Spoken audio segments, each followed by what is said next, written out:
कम से कम स्वयं की बात करता हूँ, इतना हौसला कभी नहीं दिखा पाता। मैं स्वयं की बात करता हूँ, हो सकता है मेरा कोई साथी है या और कोई विद्यार्थी है तो हो ना होंगे कि हौसला दिखा पाए। देखो कितनी गजब की बात थी, कितना कॉन्फिडेंस था इस दुनिया में। कोरोना काल में इतनी विपरीत परिस्थितियाँ कि आपका विद्यालय भी, कक्षाएं विद्यालय में नहीं लग रही थी, आप ऑनलाइन पढ़ाई कर रहे थे और चलो बोर्ड ने भी आपकी सुनी, क्योंकि ऐसी परिस्थितियां नहीं थी तो सभी विद्यार्थियों को पास कर दिया गया, ठीक है। लेकिन इस गुड़िया ने अपने आप को संतुष्ट नहीं किया। आज मैं सुबह ही एक पुराना भाषण था मोदी जी का, तो मैं सुन रहा था, वैसे फुर्सत में था तो मैंने कहा चलो 10 मिनट इनकी बात सुनते हैं। तो वो भी अपनी चर्चा में यही बात की चर्चा कर रहे थे कि हाँ, आदमी को हमेशा अपने आप को इतना बिजी रखना चाहिए, या जैसे आपका आपने कोई कार्य ले लिया है या आपने कोई लक्ष्य निर्धारित कर लिया है,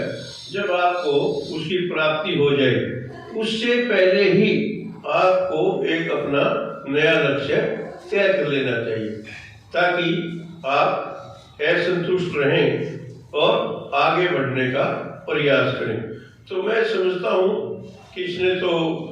भावना ने जो हौसला दिखाया बहुत ही, शायद कोई बिरला ही होगा, क्योंकि मैंने आज तक सुना नहीं है कि किसी को फ्री में 500/500 नंबर मिले और फिर भी वो बच्चा कहे कि हाँ मैं परीक्षा देना चाहता हूँ और अपने स्वयं के मेहनत के जो अंक मैं प्राप्त करना चाहता हूँ। तो मैं चाहूँगा एक तो हमारे टीचर जितने भी साहिबान वो भी प्रेरित करें अन्य विद्यार्थियों को, जो भी आपके 10वीं के हैं, 12वीं के हैं, जो भी विद्यार्थी उनको, और दूसरा मेरे सामने जो विद्यार्थी बैठे हुए हैं वो और उनके अन्य सहयोगी साथी जो यहाँ पर भी उपस्थित नहीं है, इस बात के लिए एक तो दिल से, मन से हम इसकी प्रशंसा करें। और मैं समझता हूँ अकेला प्रशंसा करने से भी बात नहीं बनेगी, बल्कि हम सभी को प्रेरणा लेनी चाहिए, और विशेष रूप से इन विद्यार्थियों को कि हाँ हम भी ऐसा कर सकते हैं।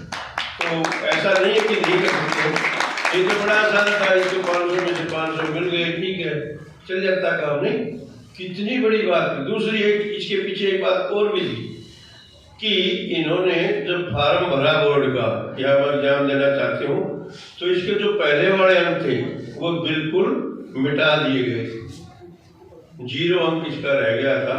अब इसको अपने स्तर पर तैयारी करके काम करना था। तो ऐसे तो मैं पहली बार ऐसा उदाहरण सुन रहा हूँ कि किसी ने इतना त्याग किया हो या अपने आप को इतना कॉन्फिडेंट पब्लिकली मतलब कहीं या आप रिकॉर्ड के रूप में भी दर्शाया, बहुत बड़ी बात है। तो एक बार फिर मैं अपनी तरफ से बधाई देना चाहूँगा। और तो विद्यार्थियों, आपका अभी जो 7 दिन का NSS का कैंप रहा, तो मुझे लगता है आप सभी ने अपनी तरफ से बहुत ही बढ़िया कार्य, साफ सफाई, आपके अड़ोस पड़ोस में जो भी आपका स्कूल है इसके चारों तरफ का जो एरिया होगा जहाँ पर भी आप लोगों की सेवा की आवश्यकता थी, तो आपने सेवाएं वहाँ पर की है। ये भी एक बहुत ही बड़ा काम होता है, नॉट मी बट यू, ऐसा ही होता क्या और कुछ है? हाँ, कि अपने आप से पहले मैं औरों को रखता हूँ, या अपना तो चलो विकास कोई हर कोई करता है, लेकिन इसका जो मुख्य उद्देश्य यही है NSS का कि हम जो है अपना विकास करें, लेकिन समाज का विकास अवश्य करें। यानी यहाँ पर भी एक त्याग की भावना जो भी जितने भी हम सभी पे हैं, चाहे वो टीचर साहब हैं, चाहे वो विद्यार्थी हैं, तो हमारे चारों तरफ का जो वातावरण था बचपन से लेकर के और आज इस स्थिति तक, आप विद्यार्थी हैं तो आपकी स्थिति अभी 10वीं 12वीं की होगी, 12वीं के विद्यार्थी मेरे ख्याल से वही होंगे, ठीक है। और हम पढ़ लिख करके अपनी सेवा कर रहे हैं, अपनी तरफ से काम भी करने का अच्छा प्रयास करें, लेकिन हमारे यहाँ तक पहुँचने में जिन जिन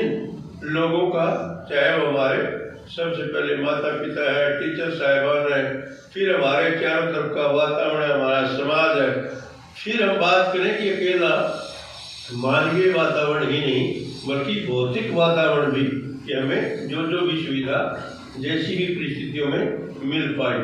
और उसके साथ साथ हमारी आसपास की आपकी प्रकृति है, पहाड़ है, नदियां है, नाले हैं, खेत है, खलिहान है, यानी कि वो भी सुविधाएं हमें जो मिली है, जब हमारे लिए बिना किसी स्वार्थ के, क्योंकि मुझे नहीं लगता कि माँ बाप का कोई स्वार्थ था, टीचर्स का कोई स्वार्थ था, या आपके आस पड़ोस में जो भी आपके चाचा ताऊ, दादा दादी, नाना नानी जो भी होंगे, दूसरा नदियाँ, नाले, पहाड़, खेत, खलिहान, उनका भी क्या स्वार्थ हुआ आपसे कि था कि मैं इन बच्चों को कामयाब करूँ, जैसे हमारे बारे में बात करें, तो उन्होंने जब निस्वार्थ भाव से हमारे लिए इतना कुछ किया है, तो मैं समझता हूँ कि हमें भी अपना इस समाज के प्रति जो दायित्व है, जो हमारी जिम्मेवारी है, जो हमारा ऋण भी कह सकते हैं, कि जब निस्वार्थ समाज ने चारों तरफ के वातावरण ने, चाहे वो फिजिकल है या प्राकृतिक है या मानवीय है, उन सभी ने मिलकर के अपने हमारे जीवन का सर्वांगीण विकास किया है, हमें बहुत कुछ दिया है, तो हमारी सभी की भी जिम्मेवारी बनती है कि हम और हम सभी कि हम भी इस समाज के लिए जितना भी हमारे से बन पड़े, बेहतर से बेहतर, जितना हम ज़्यादा से ज़्यादा अपनी तरफ से कर सकें, ऐसा हमें करना चाहिए। और मुझे लगता है कि एनएसएस यही भावना प्रत्येक बच्चे में डालती है। और दूसरा अच्छी बात क्या होती है कि जब जैसे हम विद्यालय की बात करें, इसमें सभी विद्यार्थी कक्षा में पढ़ रहे हैं, तो कई बार किसी के पास पेन नहीं है, किसी के पास पेज नहीं है, किसी के पास कोई चीज नहीं है, तो आपस में एक दूसरे का सहयोग करते हैं कि ले अब मेरे वाले से काम चलाना, ठीक है, कोई नहीं, कल दे दियो, ऐसे करते हैं ना आपस में। ऐसे ही हमारे टीचर साहब, कई बार एक टीचर को कोई तकलीफ है, क्लास नहीं ले पा रहा है, वो कहेगा कि हाँ जी आप ले लो, ये करो, मैं आप पढ़ लेता हूँ, कोई बात नहीं पढ़। ये क्या चीज है? यानी एक दूसरे के साथ सहयोग करना हम सीख जाते हैं। और इसके लिए कोई ज़्यादा मुझे नहीं लगता कि आपने कोई पाठ पढ़े होंगे या कोई आपने विशेष सामग्री का अध्ययन किया होगा। ये आपका डे टू डे लाइफ जो है उसमें आप ऐसा सीखते रहते हैं, और धीरे धीरे आपके पास पूरे जीवन भर तक का इतना भंडार हो जाता है ऐसी बहुत सारी सामग्री का, चाहे वो मानवीय है, चाहे वो भौतिक है, चाहे आपकी प्राकृतिक है, कि आप इतने समृद्ध हो जाते हैं कि अपनी तरफ से फिर उसको तुरंत हर स्थान पर हर व्यक्ति को, छोटा या बड़ा, ऐसा कोई भेदभाव से नहीं कि हम उसको फिर सोसाइटी को वापस देना शुरू कर देते हैं। ऐसा ही मुझे लगता है कि हमारे सभी विद्यार्थियों ने आपको जो आस पड़ोस की साफ सफाई की होगी, किसी ने संकोच तो नहीं किया, ये तो बुरा काम है, ऐसा तो नहीं किया। मैं ईमानदारी से कह रहा हूं, जो बच्चा कभी भी कार्य के प्रति आप छोटा या बड़ा नहीं समझेंगे, मैं जिम्मेवारी लेके जा रहा हूँ आज, आपको जीवन में कभी कष्ट नहीं होगा। किसी भी कार्य को आप छोटा या बड़ा न माने। इसी प्रकार से किसी भी व्यक्ति को कमजोर, छोटा या बड़ा या कोई ज़्यादा ही मजबूत ऐसा न माने। हम सभी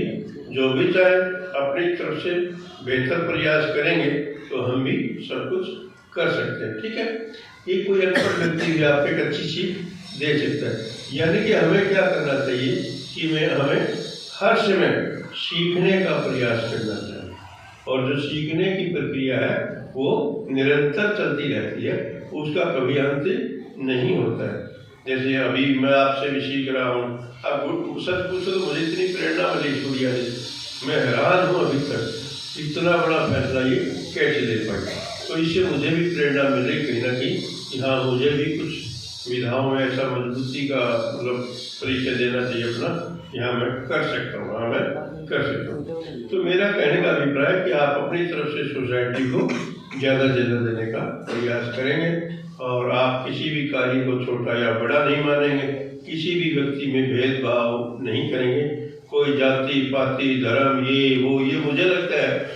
मेरी सोच से मैं किसी और को प्रभावित नहीं कर रहा हूँ, मुझे ऐसा लग रहा है ये बेकार की चीजें हैं। और कहूँ तो ये केवल हमारे छोटे स्वार्थ की बात है। कहीं ना कहीं हम छोटे अपने स्वार्थों की पूर्ति करना चाहते हैं, अपने दम पर नहीं बल्कि इन चीजों का सहारा लेकर। इसलिए मेरा ये भी निवेदन रहेगा कि आप जीवन पर्यंत अपने आप को इस प्रकार से तैयार करें और शपथ भी ले लें, पेशब मन में ले लें।